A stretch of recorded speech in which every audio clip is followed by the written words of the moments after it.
Dari suara gudung tadi tuh terdengar seolah ada benda besar yang jatuh tercebur ke dalam sungai. Tapi pas jaraknya sudah semakin dekat, Nita semakin keheranan karena dia melihat arus sungai itu. Nah, dia tenang. Nyebut lagi si Nita di situ, astagfirullahalazim, apalagi ini? Setan usil lagi kah ini?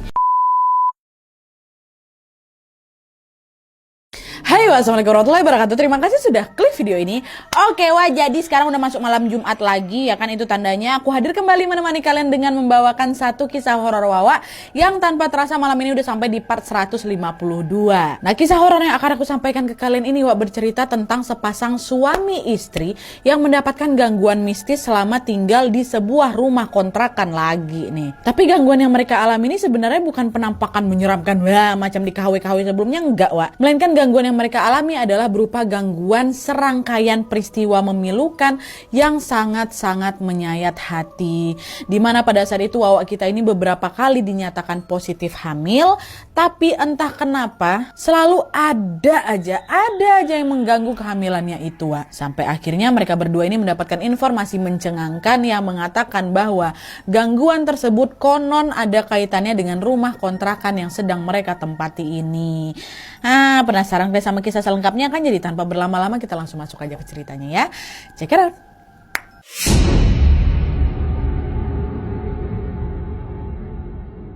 Oke, jadi kisah yang akan aku ceritakan malam ini dikirim sama Wawa aku yang bernama Nita dari Pasuruan, Jawa Timur. Halo Nita. Nah, jadi kejadian ini terjadi pada tahun 2010 lalu ketika Nita ini baru saja menikah dengan suaminya yang bernama Dimas. Saat itu setelah mereka menikah, mereka ini sempat tinggal sementara di rumah orang tuanya Dimas, which is mertuanya Nita. Terus selang 3 bulan kemudian tiba-tiba Dimas ini mengajak Nita untuk pindah rumah, Katanya ya biar mereka bisa memulai hidup baru gitulah sebagai sepasang suami istri, ya kan. Nah, mendengar ajakan Dimas suaminya ini tentu ya Nita pun nanya, emang kalau kita pindah rumah kita mau pindah kemana, Mas? Kan kita belum punya rumah sendiri gitu kan. Dan ternyata tanpa sepengetahuan Nita, Dimas ini sudah sejak lama mencari informasi tentang kontrakan siap huni. Dan di waktu ketika Dimas mengajak Nita ini untuk pindah, tepat pada saat itulah Dimas ini sudah menemukan rumah yang menurutnya cocok untuk mereka tinggali berdua, Jadi Dimas ini dalam diam sudah mencari rumah kontrakan baru gitu loh, tanpa konsultasi sama istrinya dulu. Dimas bilang di situ sama Nita, kan Mas udah nemu kok deh rumah yang cocok, besar,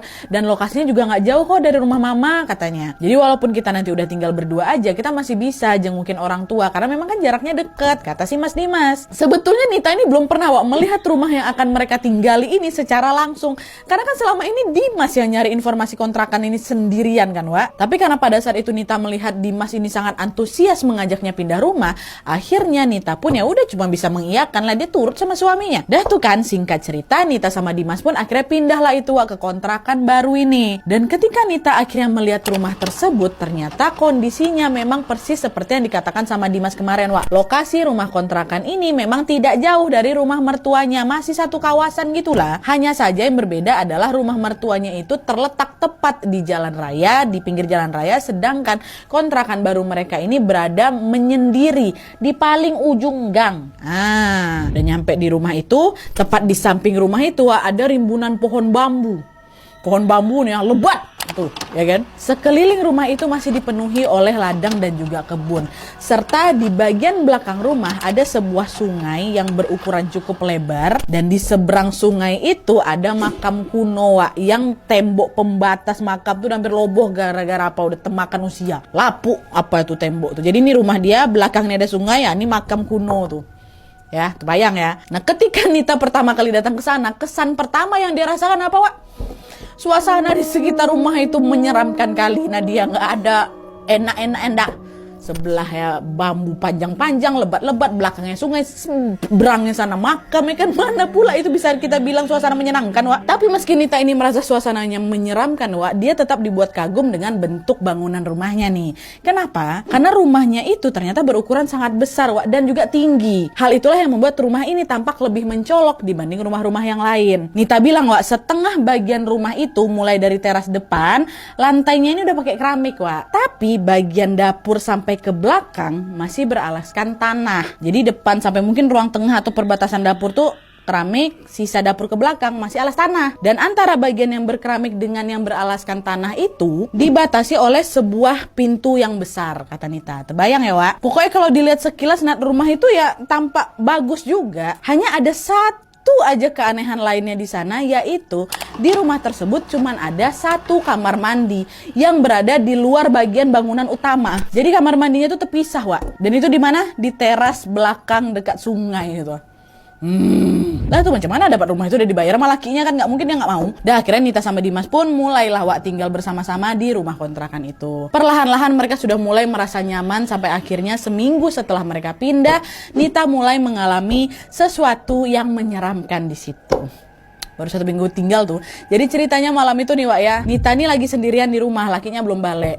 Sekitar jam 8 malam, Nita mau ke kamar mandi untuk buang air kecil. Kamar mandi itu di mana? Misah dari rumah. Nah, dia pun berjalan lah itu kan, keluar menuju ke kamar mandi di luar itu seperti biasa. Nah, tapi Wak, pas lagi mau berjalan menuju ke kamar mandi ini, Nita merasa hawa di sekitarnya itu berubah mendadak. Suasana malam itu macam dingin kali Nadia. Dan entah kenapa Nita ini juga merasa seperti ada seseorang yang mengawasinya. Menyadari kalau suasananya mendadak aneh itu, Nita pun ngebatin, udah, ini pasti cuma perasaan aku aja nih, kata dia. Sambil berdoa dalam hati, Nita pun melanjutkan langkahnya masuk ke kamar mandi. Nah, pas sudah di dalam kamar mandi ini, Wak, Nita lagi-lagi dibuat kaget ketika dia tiba-tiba mendengar ada suara seseorang yang minta tolong.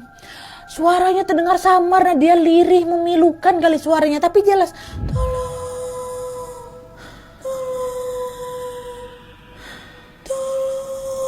Saat itu Nita mencoba menutup matanya untuk bisa mempertajam pendengarannya itu, dan seketika itulah dia langsung merinding sebadan badan macam aku sekarang ini. Entah kenapa aku tiba-tiba merinding juga, Wak. Setelah dia sadar bahwa suara yang minta tolong itu adalah suara perempuan, Wak. Aku tiba-tiba teringat kata orang, kalau seandainya aku ngerasa kayak ada sesuatu di situ, berarti ada dia di situ kan. Dah, yang ganggu aku. Baru mulai ini, coy. Dah.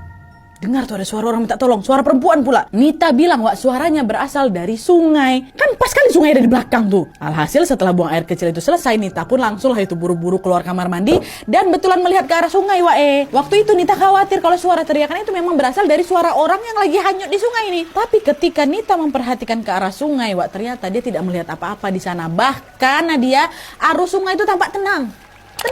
Gak mungkin ada orang hanyut di situ. Disitulah aku baru mikir kan, apa jangan-jangan yang minta tolong tadi itu hantu ya, bukan manusia, kata dia. Nah, karena ketakutan Nita pun langsung lah itu buru-buru balik lagi masuk ke dalam rumahnya. Gangguan di minggu pertama itu kan, Wak. Nah, singkat cerita, keesokan harinya akhirnya Nita bercerita lah itu sama lakinya, Mas Dimas kan, tentang kejadian janggal yang dia alamin semalam. Dia bilang, Mas, tadi malam aku dengar ada suara orang minta tolong loh, Mas, dari sungai. Aku kira ada yang hanyut, Mas. Tapi pas aku cek gak ada apa-apa. Apa mungkin yang aku dengar tuh bukan manusia, Mas ya? Mendengar pertanyaan Nita, kalian tahu Dimas bilang apa? Yang kata orang sekitar, suara kayak gitu tuh memang sering terjadi, yang udah biasa di sini. Makanya kalau misalnya kamu dengar apa-apa ya udah langsung abaikan aja ya. Kayak itu memang bukan manusia lah yang hantu tuh. Kata si Dimas kayak gitu, bukan ditendangin istrinya. Nah, Nita yang sejak awal sudah merasa kalau suasana rumah kontrakan kami itu memang menyeramkan, nah dia tentu makin ketakutan lagi diomongin kayak gitu sama lakinya kan. Tapi Nita mencoba untuk tetap positive thinking, Wak. Dia mikir, ya sudahlah. Toh di setiap tempat juga pasti ada penunggunya. Yang penting bersuaralah kau, jangan kau ganggu aku. Kayak gitu. Nah, dia tuh Nita pun kembali lagi melanjutkan aktivitasnya seperti biasa, Wak. Beberapa hari kemudian pada suatu malam lagi-lagi Nita ini sendirian di rumah, lakinya belum balik. Untuk mengisi waktu luang akhirnya dia pun nonton TV lah itu kan sampai sekitar jam 11 malam. Pas lagi asik nonton TV ini, Wak, tiba-tiba lampu mati, listrik padam. Suasana pun jadi gelap gulita lah ya kan. Karena listrik mendadak padam ini, Nita segera mau beranjak untuk mencari apa, Wak, lilin. Tapi di tengah kegelapan itu, pas kan Nita lagi duduk nih, pas dia mau bangun untuk nyari lilin tadi, tiba-tiba saja dengan cahaya bulan yang tampak remang-remang menembus ke dalam rumahnya, secara mengejutkan Nita melihat samar-samar Seperti ada seorang perempuan yang sedang duduk jongkok tepat di samping dia, Wak. Dia mau bangun nih. Kok macam ada perempuan yang lagi duduk di sebelahku. Nengok perempuan itu, seketika Nita langsung freeze, Wak. Meski suasananya gelap gulita, tapi Nita dapat melihat dengan jelas bahwa perempuan tersebut memiliki rambut panjang yang menutupi seluruh wajahnya Nadia. Kan kadang memang kalau lagi gelap gulita gitu, kita tinggal tunggu aja sepersekian detik, mata kita tuh bisa langsung melihat walaupun sedikit kan, Wak. Ada dapat serapan cahaya dari bulan itu, apalagi kan ternampak memang. Kalian pernah kan kayak gitu? Nah, dari pandangan itulah dia nengok tuh. Di sebelah dia, di tempat dia duduk tadi itu ada perempuan lagi jongkok, rambutnya nutupin apa dia. Dan selain itu juga posisi jongkok si cewek ini, Wak, macam anak kecil lagi merajuk, tau kalian? Posisi perempuan itu, Wak, dia menunduk sambil kedua tangannya melingkar meluk lutut tuh, atau kalian lagi kayak gitu tuh. Dengan jantung yang terus berdebar-debar, Nita pun berusaha tetap tenang dan tidak teriak sama sekali. Dia nge-freeze tapi nih, Wak. Lalu dengan sisa-sisa keberanian yang dia punya, dia pun perlahan-lahan berdiri dan berjalan menuju ke kamar, meninggalkan si sosok perempuan yang merajuk di sebelah dia tuh. Setelah masuk kamar, Nita yang masih ketakutan hanya bisa terduduk lemas di atas kasurnya. Untuk penerangan sementara, Nita hanya mengandalkan senter dari HP-nya aja, Wak. Dan karena dia takut ketemu lagi sama sosok perempuan yang lagi jongkok merajuk tadi, Nita pun memutuskan untuk udah tetap di kamar saja menunggu suaminya pulang. Suaminya pun tak kemana, jam 11 belum balik. Ini nggak betul nih. Dengar nggak sih? Ditunggu punya tunggu, Dimas nggak balik-balik juga nih, Wak. Sampai akhirnya tanpa sadar Nita pun untungnya ketiduran. Nah, besok paginya ketika Nita terbangun, semua sudah kembali normal lagi. Listrik udah nyala, suaminya udah ada di rumah, dan tentunya perempuan yang jongkok merajuk itu juga sudah menghilang, nggak ada lagi di kursi sofa tuh kan. Nah, sebenarnya, Wak, Nita ini masih beberapa kali lagi mengalami gangguan-gangguan menyeramkan di rumah kontrakan itu. Mulai dari hawa rumah yang terasa sangat engap, sampai suara-suara aneh yang sering dia dengar di sana. Meskipun kadang hal itu membuatnya takut, Nita ini tetap berusaha untuk mengabaikan hal-hal itu. Dia tetap mau positive thinking nih, Wak. Pokoknya selagi semua hal aneh yang aku rasakan itu tidak membahayakan aku sama suami aku, Nadia, aku akan terus tetap berusaha untuk bersikap bodo amat. Gitu. Nah, singkat cerita nih kan, Wak, setelah beberapa bulan menempati rumah kontrakan tersebut, sebuah kabar baik pun datang menghampiri mereka. Dimana pada saat itu Nita dinyatakan positif hamil, Wak. Nita dan Dimas pun menyambut kabar baik itu dengan sukacita. Tapi sayangnya di usia kandungannya yang baru memasuki 5 minggu, Nita tiba-tiba mengalami keguguran. Meski sedih, Nita dan Dimas pun terus saling menguatkan dengan berkata, ya sudah, tidak apa-apa, mungkin belum rezeki. Kita ikhlaskan aja ya, yang ya gitu. Nah, dah tuh selang beberapa bulan kemudian, alhamdulillahnya Nita dinyatakan hamil lagi nih, Wak. Kabar kehamilan itu membuat seluruh keluarganya kembali berbahagia. Dan setelah kemarin sempat keguguran, kali ini Nita dan Dimas bertekad untuk menjaga kandungannya dengan lebih ekstra lagi. Alhamdulillahnya semua berjalan baik-baik aja nih, Wak. Dan ketika usia kandungan Nita sudah memasuki 3 bulan, kebahagiaan mereka semakin besar lagi karena berdasarkan hasil USG diketahui bahwa Nita hamil anak kembar laki-laki. Masya Allah, sudah berdua, Wak. Setelah tahu kalau dia mengandung anak kembar, Nita pun semakin lagi berhati-hati dalam menjaga kandungannya.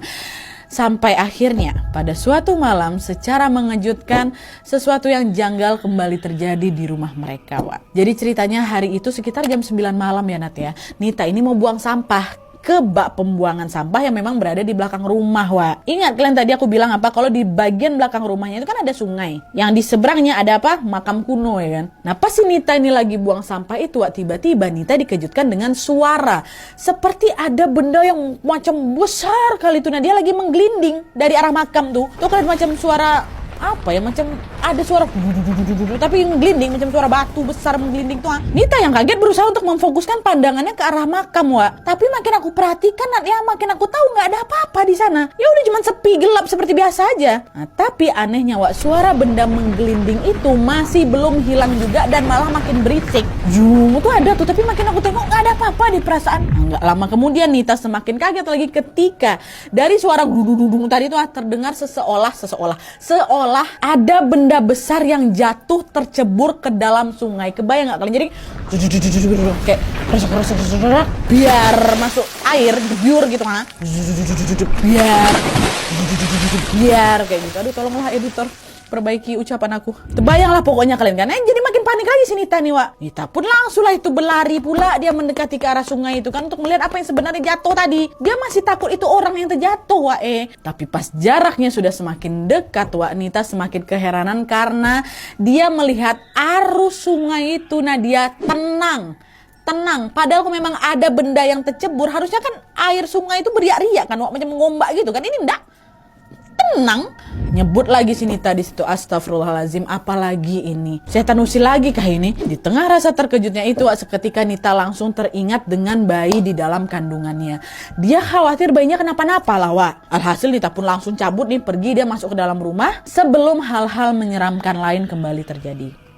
Masuk dia kan lagi hamil tuh. Nah, tidak berselang lama dari kejadian itu, Nita dan Dimas pun akhirnya memutuskan untuk apa? Untuk mengadakan pengajian di rumah, Wak. Pengajian tersebut bertujuan untuk syukuran kehamilannya Nita, sekaligus juga untuk mendoakan semoga kondisi rumah kontrakan mereka ini akan aman selalu serta mereka semua diberikan keselamatan. Dah, pengajian lah itu kan di rumah tuh kan. Acara pengajian pun berjalan dengan sangat khidmat, Wak. Tapi nih, setelah pengajian itu hanya berselang 2 hari kemudian, sesuatu yang sangat-sangat mengejutkan lagi-lagi terjadi. Dimana gak ada angin, gak ada hujan ya Nat ya. Entah kenapa pada saat itu Nita ini mendadak mengalami pendarahan. Wah, dahsyat pendarahan aku tuh, dan dia mengucur darah tuh. Melihat darah yang terus mengucur dari kakinya Nita, Dimas lakinya panik lah kan, langsung lah dibawa Nita nih ke puskesmas terdekat. Tapi setelah diperiksa di puskesmas, sayangnya kondisi Nita tidak juga kunjung membaik, Wak. Pendarahannya juga belum berhenti. Hingga akhirnya Nita ini pun dirujuklah ke rumah sakit. Sesampainya di rumah sakit, dokter langsung buru-buru memeriksa Nita, dan setelah dokter melakukan USG, disitulah dokter akhirnya menyampaikan sebuah berita yang sangat-sangat mengiris hati. Dokter bilang, "Bapak, Ibu, mohon maaf dengan berat hati saya harus menyampaikan hal ini. Berdasarkan hasil pemeriksaan USG, kedua janin dalam kandungan Bu Nita sudah dalam keadaan hancur dan tidak bisa lagi diselamatkan. Oleh karena itu, supaya keadaan Ibu Nita semakin tidak drop, hari ini Bu Nita harus dikurep." Astagfirullahaladzim, itu kata dokter, Wak. Keguguran lagi Mbak Nita. Aduh, astagfirullahaladzim, sabar ya Mbak. Apa yang disampaikan sama dokter itu tentunya terasa bagai petir menyambar di siang bolong. Nah, dia hancur perasaan aku. Dita dan Dimas merasa terpukul kali karena untuk kedua kalinya nih mereka harus kehilangan calon anak mereka. Tapi lagi-lagi, Wak, meskipun hati mereka sangat-sangat sedih, sangat hancur, Dimas dan Nita tidak punya pilihan lain selain apa? Menuruti saran dari dokter. Akhirnya tepat pada hari itu juga Nita betul-betul dikurep. Nah, dah tuh singkat cerita, setelah kondisi Nita ini pulih kembali, beberapa bulan kemudian Nita dinyatakan positif hamil lagi, Wak. Hamilan ketiganya. Kabar kehamilan tersebut tentu disambut dengan penuh rasa haru dan juga sukacita. Nah, karena kemarin Nita ini keguguran setelah mengalami sesuatu yang janggal di rumahnya, ya kan, setelah dia nengok ada suara gelundung-gelundung di belakang itu kan. Di kehamilan yang ketiga ini, Wak, Dimas memutuskan untuk memberikan penjagaan ekstra pada Nita dan calon anaknya. Dimana pada saat itu Dimas mengundang seorang kiai untuk datang ke rumahnya supaya bisa membantu mendoakan Nita dan juga calon si jabang bayi ini. Jadi Nita dan kandungan ini macam dipagari gitu loh, Wak, biar terhindar dari semua hawa negatif yang mungkin membahayakan mereka. Dan alhamdulillahnya sejak didoakan oleh kiai itu, kehamilan Nita pun kali ini aman-aman saja. Semuanya berjalan lancar tanpa gangguan apapun, Wak. Sampai akhirnya 9 bulan kemudian tibalah waktu melahirkan. Proses persalinan juga berjalan lancar dan pada hari itu Nita berhasil melahirkan seorang bayi perempuan yang sangat cantik dan sehat. Nita sama Dimas sepakat memberikan dia nama Lala. Nah, kelahiran bayi Lala ini betul-betul membuat semua orang bahagia di sana, Wak. Mulai dari pihak keluarga sampai para tetangga sekitar rumah juga merasakan senang setelah mengetahui kalau bayi Lala ini sudah berhasil lahir dengan selamat. Karena mereka semua kan juga sudah tahu Mbak Nita ini udah berkali-kali keguguran kan, Wak. Kebahagiaan yang mereka rasakan ini yang kayak aku bilang tadi tentu bukan tanpa alasan. Ketika kemarin mereka melihat Nita keguguran hingga 2 kali, hal itu jelas membuat ya mereka semua merasa iba lah. Itulah kenapa setelah melihat Nita dan Dimas akhirnya dikaruniai seorang anak perempuan perempuan yang sangat cantik dan sehat. Mereka pun jadi ikut senang nih dan turut juga mendoakan semoga bayi Lala tumbuh menjadi anak yang soleha, ya kan? Dah tuh lahirlah adik Lala ini. Tanpa terasa hari-hari pun berlalu. Semakin lama bayi Lala ini juga tumbuh semakin besar dan juga menggemaskan. Awalnya semua berjalan baik-baik aja memang, Wak. Hingga akhirnya ketika Lala memasuki usia 8 bulan, sebuah cobaan besar lagi-lagi datang menghampiri mereka berdua. Aduh, jadi ceritanya, Wak, pada saat itu bayi Lala ini mendadak sakit diare dan panas tinggi. Nita sama Dimas dah lah itu khawatir kali dengan kondisi anaknya, langsunglah bawa Lala ini berobat. Tapi setelah dibawa ke puskesmas sampai dirujuk ke rumah sakit spesialis anak, Wak, entah kenapa kondisi bayi Lala ini tidak kunjung membaik, gak sembuh-sembuh. Bahkan kondisinya makin lama makin parah lagi, Wak. Dimana pada saat itu secara mengejutkan nih, tiba-tiba muncul cekungan di ubun-ubunnya Lala ini. Aduh, aku jadi keinget kisah kawinnya Dek Lulu, kawin Sumber Palasi Kuduang tuh, masih ingat kalian kan? Cekung juga kan ubun-ubunnya. Dan di saat yang bersamaan juga bayi Lala ini juga terus menangis sepanjang hari, Wak. Tapi anehnya nih, Wak, ya. Aduh, entah kenapa dokter bilang kalau kondisi bayi Lala saat itu secara medis sehat-sehat aja. Bingung gak itu Nita, Wak? Akhirnya mau gak mau pada hari itu juga bayi Lala ini harus menjalani opname agar bisa diobservasi lebih lanjut. Tapi beberapa saat kemudian sekitar jam 1 malam di hari yang sama saat diobservasi ini, Wak, sebuah peristiwa yang tidak pernah mereka harapkan tiba-tiba terjadi. Ketika dokter masih berusaha mencari tahu apa yang sebenarnya terjadi pada bayi Lala, entah kenapa pada saat itu secara mendadak bayi Lala berhenti bernafas. Detak jantungnya menghilang dan di momen itulah bayi Lala dinyatakan Lala meninggal dunia. Dapat kabar bayinya meninggal, Wak, seketika tangis Nita sama Dimas pun pecah dua-duanya. Bisalah kita bayangkan kan, Wak, Nita ini merasa pijakan kakinya runtuh dan seluruh badannya lemas. Di saat yang bersamaan pandangan aku tuh udah langsung kosong. Nah, aku langsung jatuh ke lantai itu dengan sigap Dimas suami aku yang juga waktu itu menangis kejar sesungguhkannya langsung ngopang badan aku, ditenang-tenanginnya aku, yang kuat sayang, kita harus kuat, kita harus ikhlas, kita hadapin ini. Aduh, sedih aku, ya Allah, sabar ya Mas Dimas, Mbak Nita, merinding aku. Dengar ucapan Dimas kayak itu makin pecah lagi lah tangis aku, Nat. Tidak ada yang bisa mereka lakukan saat itu kecuali saling memeluk dan menguatkan, Wak. Nah, besok paginya dalam kondisi berkabung, Nita dan Dimas pun segera mengurus proses pemakaman bayi Lala. Pada saat itu tentunya banyak sekali beberapa sanak keluarga yang ikut melayatkan, Wak. Nah, salah satunya adalah tantenya Dimas yang bernama Tante Leni. Dan setelah proses pemakaman ini selesai, tiba-tiba aja Tante Leni ini menghampiri Dimas untuk ngajak dia bicara. Pada saat itu secara mengejutkan dengan suara lirih, Tante Leni ini berkata, "Dimas, cepat kamu bawa istrimu pindah dari rumah ini. Kalau kalian gak segera pindah, selamanya kalian gak akan punya anak," kata Tante Leni, Wak. Pada saat itu Tante Leni ini tampak seperti sedang menerawang kondisi rumah mereka. Tapi kan waktu itu Dimas ini masih sangat berkabung, alhasil dia tidak terlalu menghiraukan ucapan Tante Leni tadi. Barulah selang beberapa bulan kemudian, setelah Dimas dan Nita ini udah lebih kuat, udah lebih ikhlas, baru di situ, Wak, Dimas ini menceritakan apa yang disampaikan oleh Tante Leni ke Nita. Yang kemarin Tante Leni ngomong gini gitu kan. Nah, menanggapi ucapan Tante Leni, awalnya Nita sama Dimas ini sempat ragu, Wak.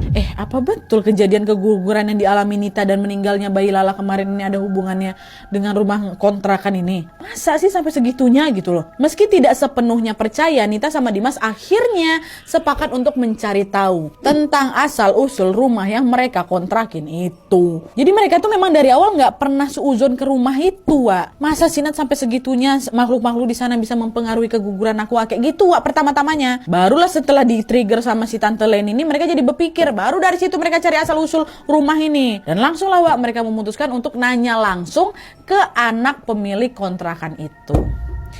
Dan disitulah mereka mendapatkan informasi yang sangat-sangat mencengangkan tentang rumah itu.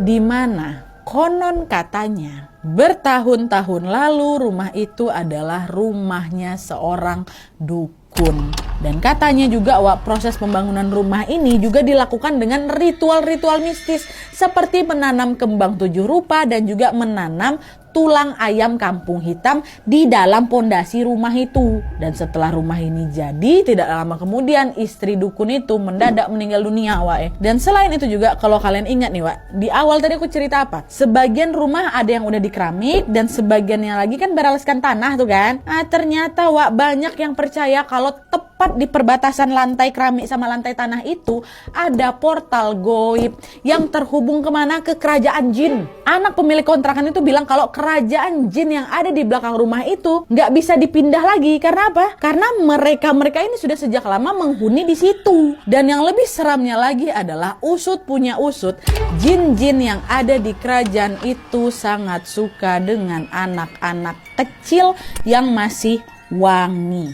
Anak yang masih suci itu loh, yang bisa jadi masih dalam, masih bisa yang bisa jadi anak yang masih suci, bisa jadi itu janin, anak yang belum dilahirkan atau anak yang belum berusia 1 tahun. Itu wangi kali buat mereka tuh. Tapi yang anak pemilik ini bukan anak si dukun itu, Wak, ya. Jadi dukun tuh entah gimana ceritanya meninggal, rumah itu dijual, dibelilah sama si bapak ini. Nah, yang beri kesaksian itu adalah anak dari si bapak yang beli rumah itu, ya. Nah, di situ loh baru Dimas dan Nita ini curiga kalau Nita yang berkali-kali keguguran kemarin, termasuk juga kejadian meninggalnya bayi Lala, adalah karena ulah si jin-jin itu. Dan setelah mendengar cerita tersebut, Nita dan Dimas pun akhirnya langsung fix sepakat hari itu buat pindah rumah. Dan alhamdulillahnya juga, Wak, setelah pindah kondisi mereka pun berangsur-angsur membaik. Hingga akhirnya tepat 1 tahun setelah bayi Lala ini meninggal, Nita kembali dinyatakan positif hamil. Bayi dalam kandungannya itu lahir dalam kondisi yang sangat sehat, Wak, dan berjenis kelamin perempuan juga. Dan saat ini anaknya Nita sama Dimas sudah berusia 8 tahun. Kita doakan sama-sama semoga Nita dan keluarganya selalu dalam lindungan Allah Subhanahu wa taala. Amin ya rabbal alamin. Oke, Wak, jadi itu tadi pengalaman mistis yang dialami oleh Nita dan juga keluarganya. Sedih kali aku dengar cerita ini, Wak. Gak kebayang gimana rasanya jadi Mbak Nita sama Dimas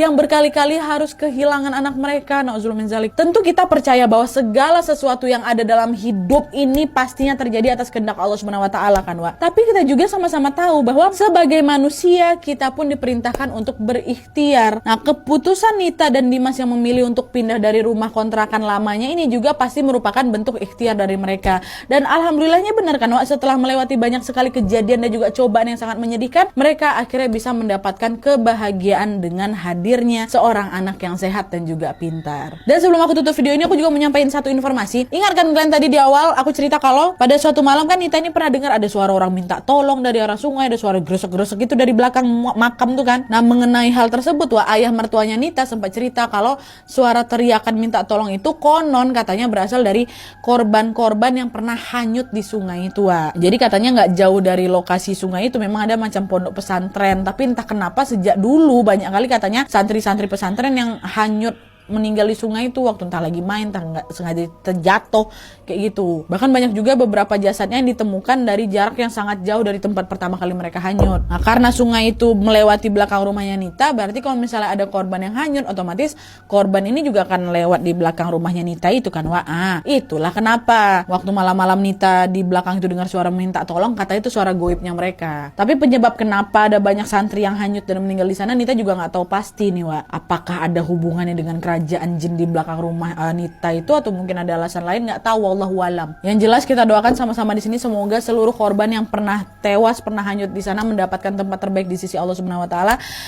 Begitu pula dengan bayi Lala beserta kakak-kakak lainnya yang belum sempat dilahirkan. Dan untuk Mbak Nita, Mas Dimas, serta anak mereka kita doakan juga semoga mereka semua selalu dalam kondisi yang sehat, selalu dalam perlindungan Allah Subhanahu wa taala juga. Amin ya rabbal alamin. Oke, ya ampun sedih banget. Oke, Wak, jadi sekian dulu videonya. Terima kasih banyak yang sudah menonton. Kalau kalian suka video ini, klik like-nya.